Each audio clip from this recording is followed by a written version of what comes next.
kamu ini harus tampil, kamu ini harus bisa muncul menggantikan orang tuamu yang dari kecil sudah dibesarkan dalam lingkungan Golkar. Ya. Itu saya direkrut oleh mereka gitu. Tapi itu saya waktu di Malang untuk menampung hobi-hobi para remaja ini, para anak-anak muda ini. Kalau saya pribadi, ya alangkah baiknya mereka ini dibuatkan wadah tersendiri gitu loh. Banyak kan kita nggak tahu bakat masing-masing orang. Tapi kalau ditampung, diwadahi dan mereka dibina, tak buka studio. Ayo latihan. Nek wis nyanyi, kalau sudah nyanyi, main bareng sudah lali wis selesai. Pasti selesai. Ngomong soal musik, favoritnya sama Mas?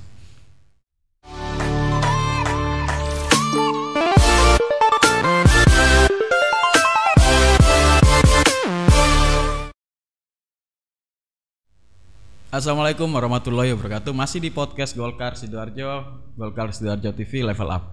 Kali ini kita punya tamu, saya pikir sangat banyak diidamkan lah profilnya.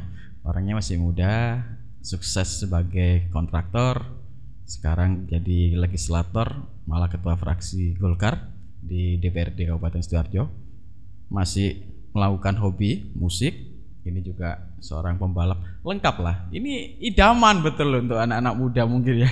Sudah ada nih Mas Arif Bakhtiar, atau biasa dipanggil Mas Awe ya? Awe. Ceritanya nyambung. Hah? Jauh Mas dari Arif Bakhtiar, harusnya AB atau kok jadi Awe? Awe itu nama kecil. Dari SD itu saya sendiri juga nggak tahu asal muasalnya apa. Tiba-tiba teman-teman bisa dipanggil gitu Awe. Ke bawah sampai sekarang. Panggilnya Awe gitu loh. Sebetulnya bukan Awe gitu loh. Mungkin saya dulu Ndoe mungkin. Gampangnya manggil Awe gitu ya. Akhirnya dipanggil Awe gitu loh. Mas, ini gitu, Mas Awe ya. Ini kan saya pikir sangat idaman bagi saya, anak profil anak muda, semuanya yang dilakukan sukses itu. Ini jarang loh Mas. Kita biasanya orang sukses itu di satu bidang. Mas Awe semua diborong. Iya kan? Ini kontraktornya sukses ya, politisi sukses, juga aktivitas musik jalan, hobi balap oke. Itu kan semua sukses. Biasanya kan 1-2 lah gitu.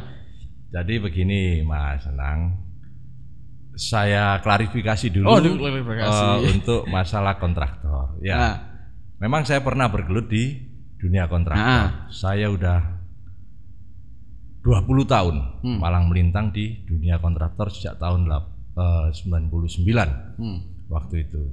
Ketika saya mencalonkan diri sebagai anggota DPRD, saat itu saya sebagai ketua Gapensi Kabupaten Sidoarjo, dan jabatan itu harus saya lepas.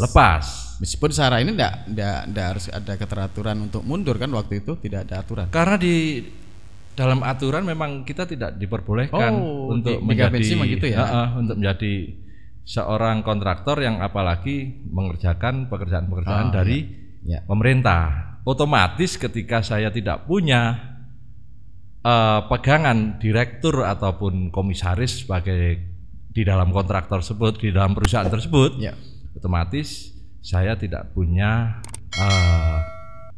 keterikatan dengan Gapensi, dan saya harus mengundurkan diri karena syarat dari secara etis ya harus mundur. Syarat dari ketua Gapensi itu kan harus menjadi direktur di salah satu perusahaan tersebut, gitu loh, baru bisa menjadi anggota Gapensi. Sedangkan untuk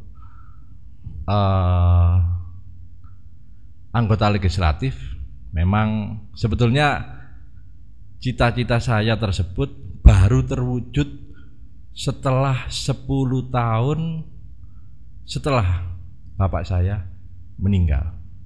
Bapak saya meninggal tahun 2009. Beliau kan menjadi anggota legislatif 2 periode sebetulnya, di tahun 2004 dan di tahun 2009. Seketika itu di tahun 2009 tersebut, setelah bapak saya meninggal, nafsu politik saya muncul ya. Habis. Habis. Iya. malah habis. Sudah, saya nggak pengen menjadi seorang politisi waktu itu. Tetapi selang berjalannya waktu, harus menunggu lama sih.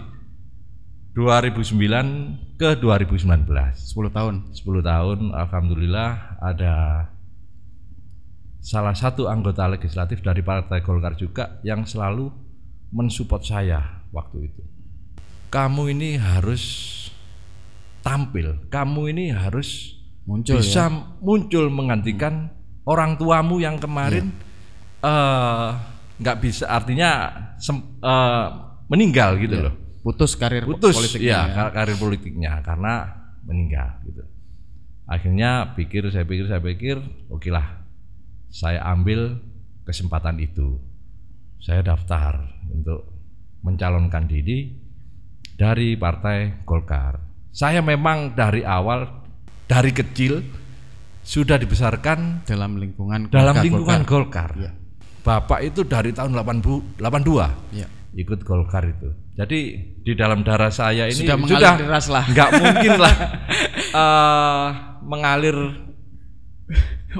bisikan dari warna lain gitu loh Mas. Soal didikan orang tua, waktu itu Bapak sudah almarhum kan, sudah dikenal sebagai seorang politisi, sebagai seorang anak yang dibesarkan dalam lingkungan keluarga politisi. Pernah nggak waktu itu Bapak mengarahkan atau mendidik menjadi seorang politisi juga?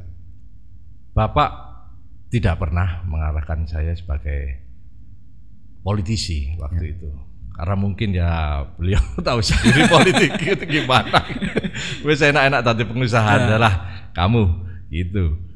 Artinya nggak ada waktu itu Bapak untuk mengarahkan saya sebagai seorang politisi, Mas Anang. Jadi itu ada niatan murni ya dari Mas. Jadi niatan murni setelah ada support dari salah satu senior saya di Partai Golkar yang selalu mensupport saya untuk daftar sebagai calon anggota legislatif. Saya pikir-pikir lagi, kesempatan itu harus saya ambil. Tapi kesempatan itu saya harus berhadapan lagi dengan ibu saya, karena ibu saya kayak merasa sedikit traumatis sih.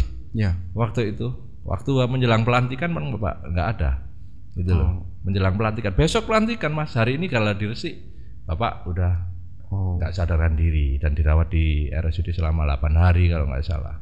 Dari situlah akhirnya sudah nggak ada bahasan politik sama sekali di keluarga saya gitu. Tetapi tetap dalam pemilu, dalam pileg, artinya nggak ada lagi pilihannya kalau nggak Partai Golkar. Gitu, itu perjuangan untuk meyakinkan ibu ketika mau berkompetisi. Ya, dalam hati saya bilang kepada ibu, coba Bu, yang Bapak kemarin sempat terputus, seperti kata Mas Anang tadi, coba ini saya wujudkan, gitu Mas waktu itu. Cita-cita saya memang seperti itu waktu itu. Dan ibu merestui ya akhirnya. Akhirnya ibu merestui, ya udah nggak apa-apa kalau memang ini keputusanmu, ibu oke aja. Kalau dari kecil ada nggak memang Mas Awe ini punya keinginan untuk sebagai politisi, melihat Bapak? Nggak ada sama sekali. Nggak ada sama sekali. Gitu. Cuman kemarin itu merupakan motivasi tersendiri bagi saya. Itu yang membangkitkan untuk langsung niat di untuk menjadi itu politisi. Kedua ya sedikit banyak ya bisa mengabdilah kepada masyarakat Sidoarjo Mas. Ya. Gitu. Jadi masa mudanya Mas Arif Mas Awe ini lebih sering ini ya. Masa anak-anak muda ya. Iya, main saya musik, lebih sering ke situ. Senang balapan. Iya, saya lebih sering ke situ. Jadi musik ini memang kegiatan saya dari mulai saya SMP Mas. Saya SMP sudah dikenalkan Bapak musik. Malah Bapak ini mengenalkan saya diarahkan ke musik ya. bukan sebagai politisi gitu. Dileskan waktu itu dileskan keyboard sih, piano gitu loh. Karena saya memang pakem saya di situ. Ya. Gitu. Jadi memang yang sekarang yang sering dimainkan keyboard ya, kalau Mas Awe sih? Atau sekarang semua ini kan sudah artinya sudah enggak ini ya Mas Senang. Kalau dulu memang ada band, ya artinya saya punya band di kampus di Sidoarjo sendiri. Ya. Di Malang, saya kan kuliah di Malang, itu juga di rekrut oleh salah satu finalis ini festival rock. Oh, zaman dulu Labor itu. Ya. Masih Lux Labor itu. Lux Labor. Itu saya direkrut oleh mereka gitu. Tapi itu saya waktu di Malang. Itu Mas. Tapi kan kalau sekarang wong jenenge udah berumur dan sudah punya keluarga, punya anak-anak udah besar, ya tinggal hobi aja. Hanya tapi masih untuk, main ya? Masih main, ya. Hanya hobi aja untuk menyalurkan apa ya? Hobi untuk menyalurkan hobi, untuk menyalurkan kesenangan. Sebenarnya waktu itu ada potensi sudah sampai direkrut pada tim Lux Labor kan, kalau mau mengembangkan karir musik juga terbuka ya. Sebetulnya saya sudah malang melintang banget sih di bidang musik itu. Apalagi saya juga pernah waktu itu The Best Keyboard Jawa Timur sih, waktu festival rock di Probolinggo gitu. Dan dulu itu masih saya cerita dulu ya. Seru sebetulnya.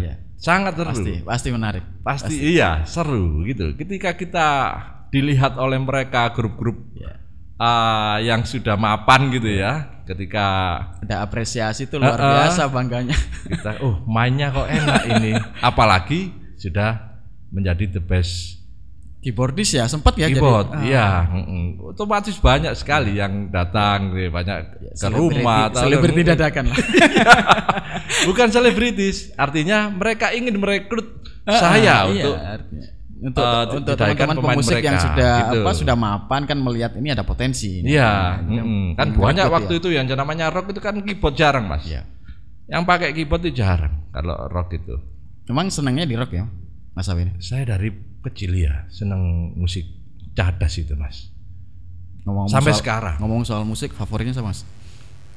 Untuk musik rock, misal luar atau Indonesia lah. Untuk favorit grup musik. Kalau di Indonesia tentu masih God Bless kalau saya. God Bless ya.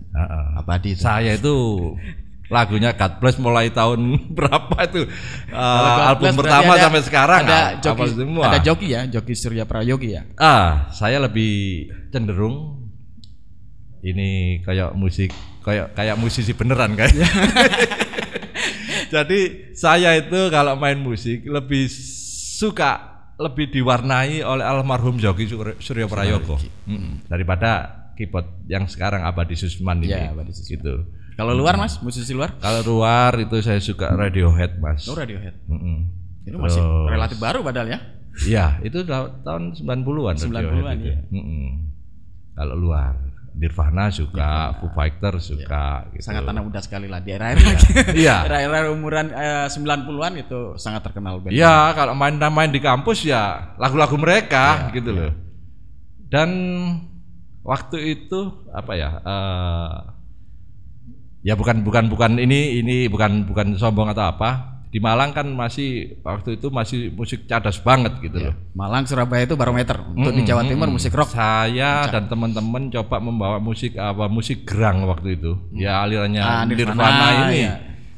Untuk masuk ke kampus-kampus. Ternyata mereka juga banyak yang apresiasi gitu, untuk musik-musik tersebut.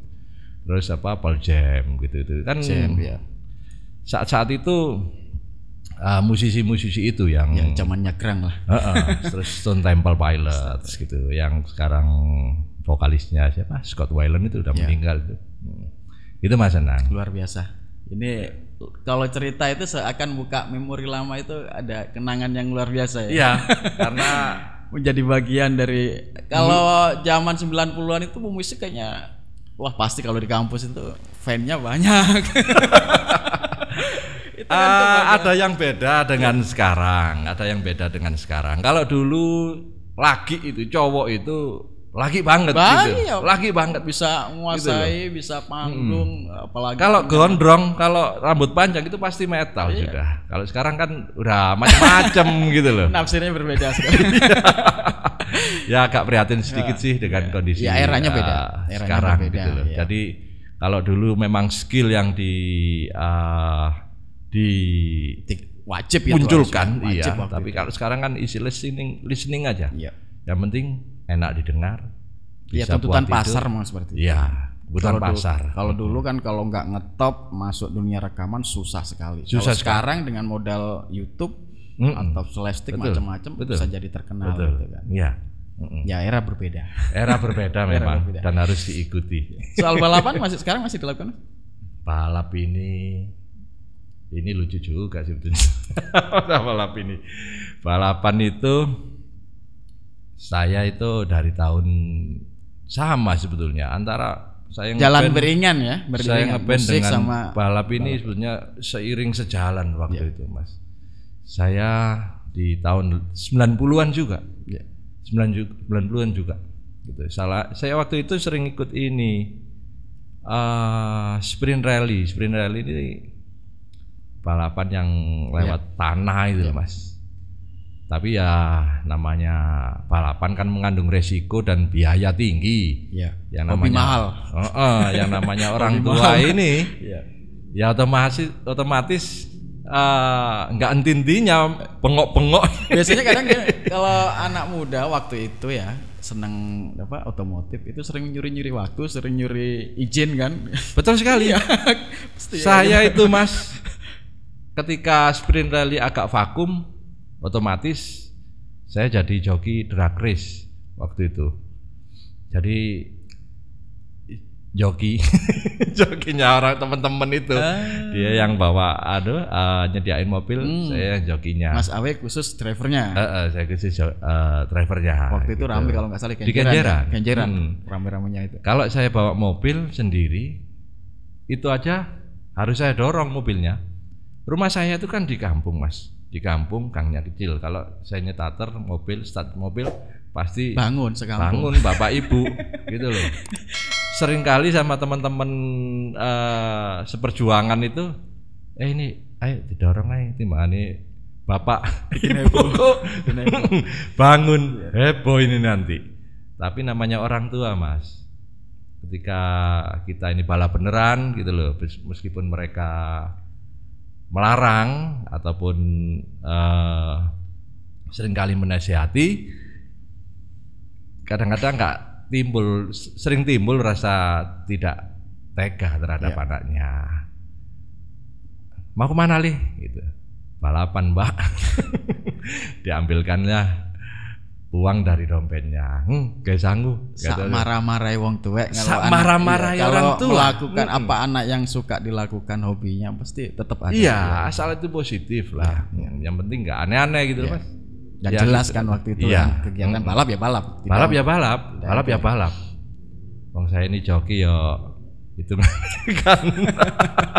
Ya lumayan bisa buat sangu buat kuliah hari Seninnya gitu loh. Kan Sabtu kita balap ya kan, kadang kalau menang gitu loh, kalau kalah ya kalau apa-apa. Kalau menang lumayan, Seninnya bisa buat canggu kita ke menyenangkan kalau kampus, cerita masa gitu lalu itu banyak cerita yang mungkin kenang ya bisa jadi memori indah lah. Mungkin bisa cerita untuk anak atau untuk teman-teman menjadi inspirasi. Sekarang Mas Awe sudah berada di dunia yang saya pikir jauh lah dari awal kemudaannya. Sekarang legislator, bahkan ketua fraksi Golkar di DPRD Kabupaten Sidoarjo. Ada yang berbeda nyata nggak Mas dari dunia yang selama ini Mas Awe geluti? Mudah-mudahan ini sebetulnya suara hati saya sih Mas ya. Ya banyak yang berbeda, Makanya saya sering dalam hati saya ini pada ambek lagu nih slang. Lagunya slang itu aku orang bebas itu. Ya. Aku orang bebas. Iya Mas ya. Tapi sekarang nggak bisa gitu loh. Sekarang saya harus ada beberapa aturan, ada beberapa batasan. Ada batasan, sekalipun batasan itu ya nggak tertulis, tapi kita harus tahu diri gitu loh. Kita artinya sudah menjadi figur yang yang sudah nggak bisa untuk melakukan kegiatan-kegiatan semau kita sendiri gitu loh. Kita harus tunduk juga kepada partai politik, dan juga kedewanannya. Kedewanan juga, iya. Marwah dewan ini kan juga harus kita jaga gitu loh Mas. Oke, terkait dengan hobi Mas Awe ini kan kalau ngomong Sidoarjo itu kan juga masih sebenarnya nyambung dengan kegiatan dewan ya. Ya. Kita di Sidoarjo ini kan belum ada kegiatan mengakomodir lah untuk teman-teman yang suka balap, suka minimal, atau kalau kita lihat di malam minggu lah di depan Golkar ini banyak sekali kan balap liar. Itu sebenarnya kan ya potensi ya kalau misalnya mereka dikelola dengan apa? Betul. Harusnya Mas untuk menampung hobi-hobi para remaja ini, para anak-anak muda ini, kalau saya pribadi ya langkah baiknya mereka ini dibuatkan wadah tersendiri gitu loh. Umpama dibikinkan sirkuit daripada harus balapan liar, bahaya, membahayakan orang lain, juga nanti berurusan dengan aparat kepolisian. Belum lagi masyarakat yang merasa terganggu karena ulah-ulah mereka gitu loh Mas. Kalau saya lebih baik itu dibuatkan arena tersendiri. Dan balapan ini kan ya gak melulu, artinya gak melulu road race, nggak melulu drag race, banyak variannya, banyak macam-macam. Kalau bisa ya dibuatkan semacam arena yang bisa menampung seluruhan dari kegiatan balapan itu sendiri, gitu. Di Surabaya itu ada ya kayaknya di Kenjeran Mas, kalau nggak salah. Bukannya di ini, yang di Tandes itu Mas. Oh, sirkuit baru yang dibangun oleh Pemkot gitu ya? Iya, drag race kan kalau sekarang 201. Iya. Zaman saya Mas 402. 400 meteran 402 meter. Ya. Ini lebih seru daripada 201 dan lebih puas gitu ya Mas. Tapi sekarang kan mungkin karena lahan yang nggak ada, jadi menyesuaikan. Jadi 201 meter gitu loh. Kalau 201 saya pikir nggak perlu lahan yang luas. Sirkuit road race ataupun balap mobil touring, asal trek lurusnya ini dibuat 1 kilo, mama 750 sampai 1 kilo, ini sudah cukup dibuat untuk lintasan drag race. Ya. Itu yang mau line up nggak apa-apa, dari tikungan-tikungan itu nggak masalah Mas. Cukup. Yang penting memang ada niat untuk mengapresiasi bakat-bakat yang selama ini belum tersalurkan itu. Biar tidak liar, tidak terkontrol. Saya lebih cenderung yang mewadahi anak-anak muda ini dari sisi apa yang mereka sukai, bukan mereka dipaksakan untuk menyukai hal tertentu gitu loh Mas. Kalau mereka hobinya suka balap, ya udah, mari kita wadahi mereka gitu loh. Siapa tahu di antara mereka ada yang berpotensi gitu loh, dan bisa mengharumkan nama Sidoarjo sendiri. Banyak loh Mas yang seperti siapa itu namanya, Amandeo itu pembalap drifting gitu. Dia sudah melalang buana di seluruh dunia Mas. Orang Sidoarjo? Bukan, orang Jakarta. Artinya kan nasional gitu loh. Artinya orang kita sendiri pun bisa berkompetisi di luar. Seharusnya bisa. Banyak kan, kita nggak tahu bakat masing-masing orang. Tapi kalau ditampung, diwadahi, dan mereka dibina, bisa latihan, saya yakin mereka pasti ada bibit-bibit baru yang muncul untuk balapan tersebut. Itu Mas. Oke, untuk Mas Awe di Kedewanan, ini kan juga banyak menyita waktu ya sekarang ini. Ya. Untuk kegiatan-kegiatan itu masih bisa dilakukan nggak Mas? Balap atau main musik atau masih kumpul kongko? Kalau musik bisa. Kalau musik bisa. Saya ini jadi gini Mas. Musik ini bagi saya bukan hanya sekedar hiburan. Musik ini. Tetapi juga sebagai sarana untuk mempererat hubungan kami dengan anggota band kami gitu loh. Anggota band kami siapa? Anggota band saya sampai sekarang ini adik-adik saya, saudara-saudara saya. Saudara sendiri. Saudara saya ini kan 5. Semua bisa main musik. Cuman kadang-kadang kita panggil teman untuk bantu, untuk nambahi. Tapi itu menarik. Kegiatan mengumpulkan keluarga, bermusik bersama. Iya. Jadi banyak teman-teman yang jealous ya terhadap saya. Bukan masalah yang lain gitu loh. Kok bisa sih kamu ini keluarga sekian Tapi rukunnya ini Rukun. luar biasa gitu loh. Karena apa Mas? Saya ini terus terang anak pertama gitu loh. Anak pertama barep. Setiap kali ada permasalahan internal di internal kami gitu loh, nggak pernah sampai panjang urusannya, nggak pernah sampai Nggak tidak berlarut-larut ya? berlarut-larut nggak pernah. Kalau ada yang satu sama yang lain ini agak nggak enakan gitu ya. Biasa di keluarga mesti ada kayak gitu. Iya, pasti ada itu. Pasti. Pasti ada. Tak buka studio. Ayo latihan. Nek wis nyanyi, kalau sudah nyanyi, main bareng sudah Lali wis selesai. Pasti selesai. Manajemen konflik keluarga sederhana, luar biasa. Selesai, Mas. Beneran ini, beneran. Dan sudah saya buktikan berkali-kali. Setiap kali ada ya konflik kecil-kecil gitu. Saya buka studio. Tip bagus ini. Iya. Jadi kalau misalnya ada konflik keluarga diajak main musik bersama, urusan keker-kerannya langsung hilang. Hilang. Luar biasa. Jadi itu fungsi hobi musik yang kedua bagi saya gitu. Untuk merukunkan adik-adik. Kalau teman-teman Dewan sendiri ada yang nggak ini Mas sampai bermusik juga nggak? Diajak main bareng gitu? Oh belum ada. Saya sekarang nggak tahu mereka alirannya apa. Gitu. Saya nggak tahu kalau itu Mas. Tapi kalau mau bermain musik silakan, teman-teman Golkar mau ngeband, mau ngejam sama saya silakan, nggak apa-apa. Menarik nih. Saya buka studio. Ya. Jadi kapan-kapan kita main bareng di studio Golkar. Silakan. Kita undang sahabat-sahabat Golkar atau yang mau berminat ngejam bareng. Mas Monggo. Cuman Mas Awi ini senengnya rock ya, kalau diajak main musik lain, aliran lain? Ya bisa sih, bisa.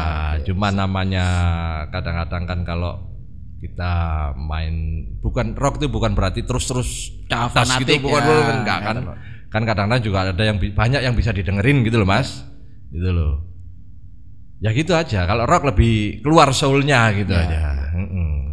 Panggilan hati. Lah nek wis kaya ngene wis Rock never dies. umur wis akeh Mas. Dikon nyanyi lagune Bruri tambah tuwek aku Mas.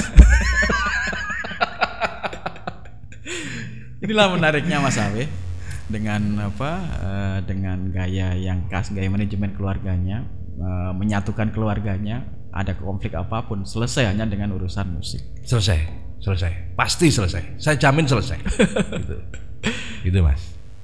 Ke depan punya program atau cita-cita apa Mas terkait kedewanan atau kegiatan musik atau kegiatan balap? Kalau kedewanan tetap Mas, artinya kalau memang 2024 dikasih kesehatan, kasih rezeki lebih, ya insya Allah saya siap untuk mencalonkan lagi. Kita doakan. Tapi saya ini cita-cita saya harus membangun lagi usaha yang sempat yang sudah nggak ada gitu loh Mas, gitu loh. Sementara ini kan saya harus fokus di Dewan dan mencari tambahan dengan ini, artinya usaha-usaha sampingan yang nggak formal gitu loh Mas. Iya. Apa aja lah pokoknya tadi duit itu yang penting halal gitu. Halal. Itu Mas Anang. Terima kasih Mas Awe, luar biasa hari ini inspirasinya memberikan gambaran pada kita bahwa hati itu kalau seneng dilakoni terus. Iya. Dan itu terkadang bisa memberi positif. Ada persoalan keluarga ternyata hanya selesai dengan musik bersama. Iya. Dan Mas Awi dengan kegiatan yang padat di Dewan masih bisa meluangkan waktu, menyenangkan hobi, berkumpul bersama saudara, bersama teman-teman. Ilmu baru Mas, menarik bagi saya. Bisa dicontoh Mas. Iya. Monggo dibuktikan gitu loh. Barangkali Mas Anang punya saudara banyak. Susah-susah kalau ada konflik atau sudah diajak aja ngeband. Nyalakan musik, selesai persoalan. Selesai. Gitu. Terima kasih Mas Awe. Sama-sama Mas Anang. Sukses sama-sama untuk Mas Awe. Matur nuwun. Nggih.